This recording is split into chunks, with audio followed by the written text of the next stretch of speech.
ও শিক্ষা সচিব মহোদয় আমাদের লাগাতার অবস্থান কর্মসূচি প্রত্যাহারের জন্য অনুরোধ জানান। মাননীয় শিক্ষা উপদেষ্টা ও শিক্ষা সচিব মহোদয় অভিমত পোষণ করে আগামীকাল থেকে শিক্ষা প্রতিষ্ঠানে এমপিওভুক্তির প্রাথমিক কাজ শুরু হবে এবং মে 2025 মাসের মধ্যে মন্ত্রণালয় থেকে চূড়ান্ত আকারে এমপিওর তালিকা প্রকাশ করা হবে।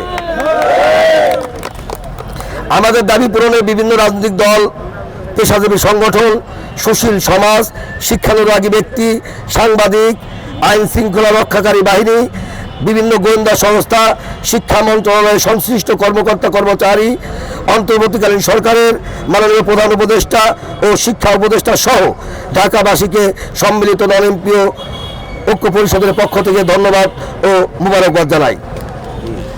আন্দোলন সংগ্রামে অংশগ্রহণকারী নন এমপিও শিক্ষক কর্মচারীদের মধ্যে হতে যারা আহত হয়েছেন, অসুস্থ হয়েছেন এবং চিকিৎসাধীন রয়েছেন তাদের প্রতি সমবেদনা ও দ্রুত সুস্থতা কামনা করছি। বিভিন্ন সময়ে আর্থিক অভাব অনটনের জন্য সুচিকিৎসা না পাওয়ায় আমাদের 9 জন শিক্ষক মৃত্যুবরণ করেছেন। এটা ইতিপূর্বে এই আন্দোলনের সময় 2 জন মারা গিয়েছেন। তাদের রুহের মাগফিরাত কামনা করছি ও তাদের সন্তপ্ত পরিবারের প্রতি সমবেদনা জ্ঞাপন এবং সরকারের কাছে অনুরোধ জানবো তাদের পরিবারকে ক্ষতিপূরণ দেওয়ার জন্য। আমরা ক্ষতিপূরণ দাবি করছি। ওই 9টা পরিবারকে, তাদের স্ত্রী সন্তানদেরকে তারা কাফনের কাপড় কেনার কিন্তু টাকা অর্জন করতে পারে নাই।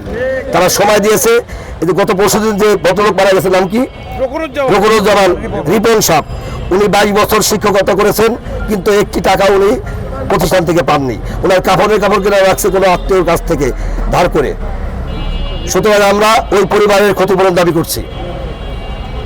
এমত অবস্থায় সরকার আমাদের এমপিও করণের দাবি মেনে নেওয়ায় সমন্বয় পরিষদের সর্বসম্মত সিদ্ধান্ত ক্রমে লাগাতার অবস্থান কর্মসূচি স্থগিত ঘোষণা করা হলো।